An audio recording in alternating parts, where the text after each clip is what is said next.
Ya, Assalamualaikum warahmatullahi wabarakatuh. Balik lagi di channel YouTube Afif Safi, pakar bola mengomentari sepak bola dengan kesoktahuan.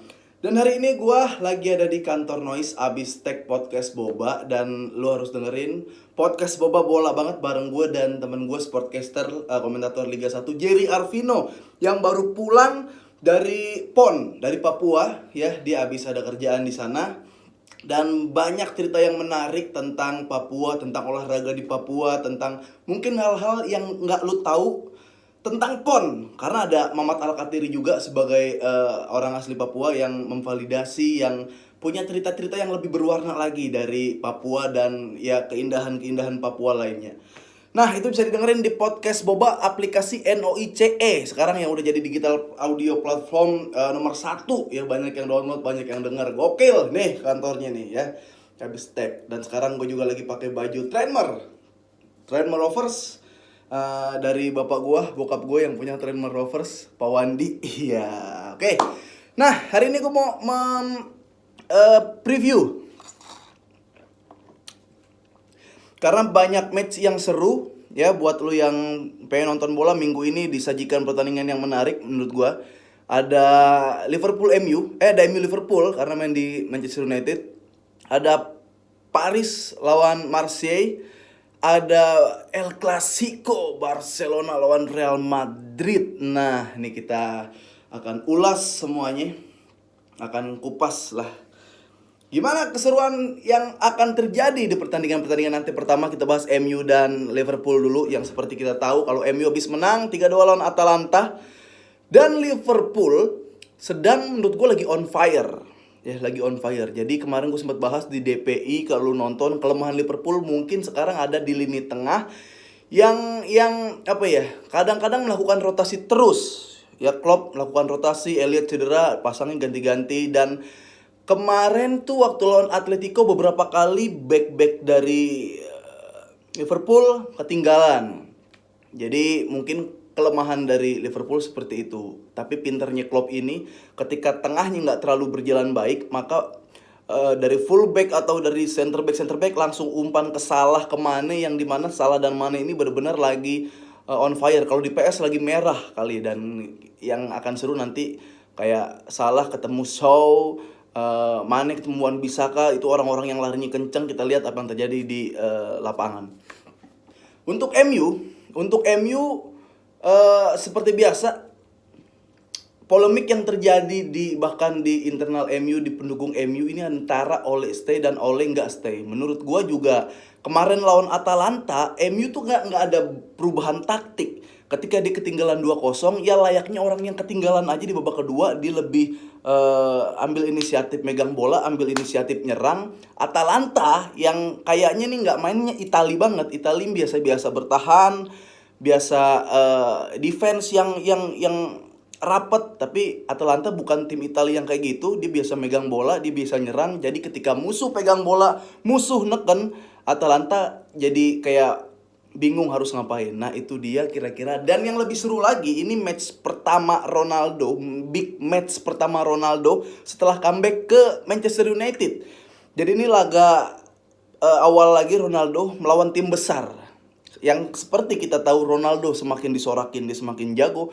Ronaldo semakin ada tekanan, dia semakin keliat. Jadi ini mungkin sangat menarik. Dan banyak orang yang ada pertarungan Van Dijk mungkin dan Ronaldo, yang bilang kalau Van Dijk ini kelihatan jago gara-gara striker kayak Thierry Henry, Ronaldo, Drogba udah nggak ada lagi.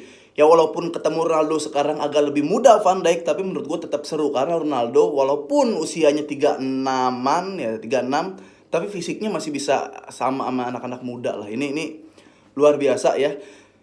Liverpool jangan sampai mentang-mentang lawannya MU, dia itu kayak ngeremehin, overconfidence. Dan yang ada di yang ada di theater of man-nya adalah gampang lah udah lawan MU ini, nggak bisa digituin. Karena kalau setiap laga besar itu pasti ada chemistry, pasti ada sesuatu yang melekat, sesuatu yang atmosfernya udah pasti beda gitu kan. Jadi ya mungkin MU bisa kalah lawan tim kecil, lawan tim yang sekelas Liverpool lagi bagus-bagusnya sekarang bisa nyusahin juga lah. Dan untuk Ole, gue nggak ngelihat pergantian perubahan pergantian pasti ada pelatih subtension, cuma tergantung subtensionnya itu pengaruh apa enggak. Tapi untuk taktik memang nggak berubah taktik sejauh ini. Jadi lu prediksiin di bawah skor MU lawan Liverpool. Menurut gua Liverpool, kalau di DPI gue bilang Liverpool MU bisa menang 2-1 3-1 ya. Kalau misalkan ada kemelut-kemelut bola berebet, Ronaldo golin, tiba-tiba ada yang jatuh kotak penalti, Bruno Fernandes golin, apalagi golin duluan, Liverpool jadi terbuka. Nah, tapi ya tetap dinamis. Kalau Liverpool mentalnya masih aman dan mentalnya tetap bertarung, nggak ngeremehin, kayaknya Liverpool sih masih di atas angin sih, masih di atas angin untuk segala aspek. Jadi gua bilang ya masih Liverpool unggul, ada selisih 2 gol lah. Ya bisa jadi. Nah, prediksiin. Sekarang El Clasico. Nah, ini El Clasico ada 2 pelatih yang dari udah 2 musim, 2 periode, ada Don Carlo yang baru datang. Permasalahannya adalah Barcelona. Kita ke Koeman dan Carlo dulu. Ya. Koeman datang ketika Barcelona lagi kritis dan ditinggal Messi. Nah, Ancelotti datang ketika memang udah nggak ada Ronaldo lagi dan udah jadi proses transisi menurut gue. Di setiap lini ada senior yang bisa mendampingin pemain-pemain muda. Kita lihat Rodrigo bagus mainnya, Vinicius bagus mainnya.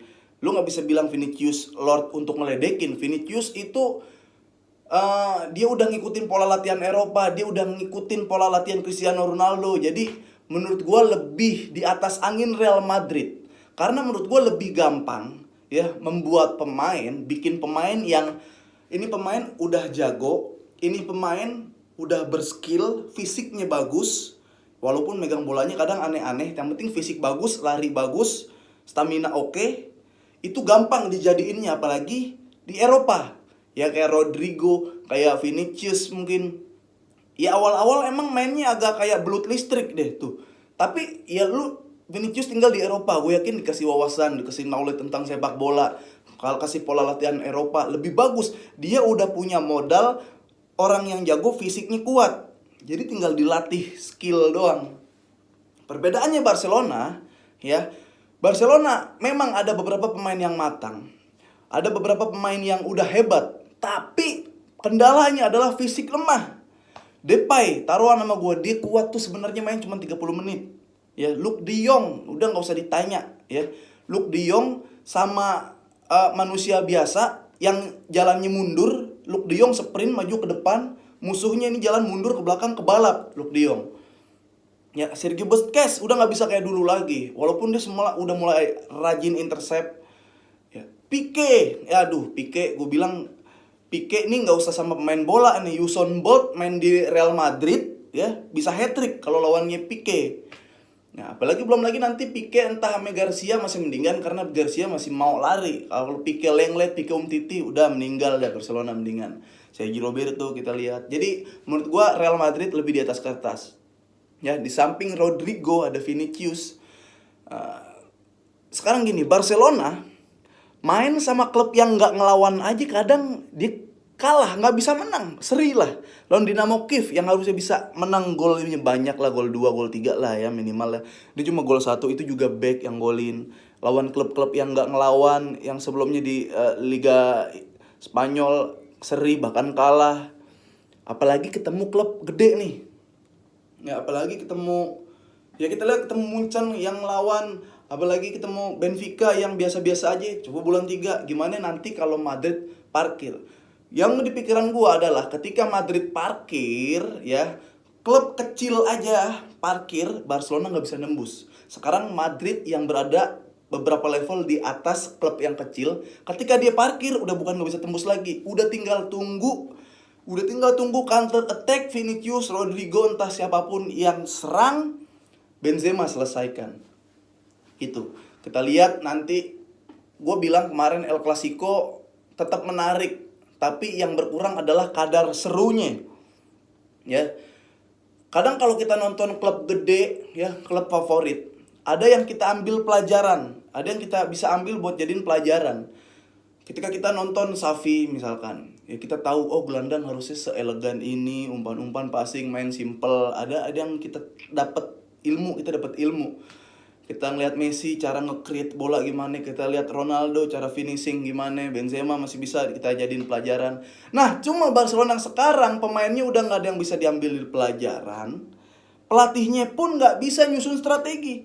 Dulu minimal kalau ada tim yang sedang, tim tengah, tapi pelatih nyentrik, kita masih bisa nih, gila nih gara-gara ini di mainnya lebih, inisiatif serangannya lebih bagus kan. Oh ini agak ngendorin di menit sekian, ya, ada substansi, nyimpan pemain dulu, dikeluarin menit-menit akhir, dan akhirnya terbukti memecah buntuan. Itu ada yang bisa pelajari. Barcelona lagi nggak ada yang bisa dipelajarin.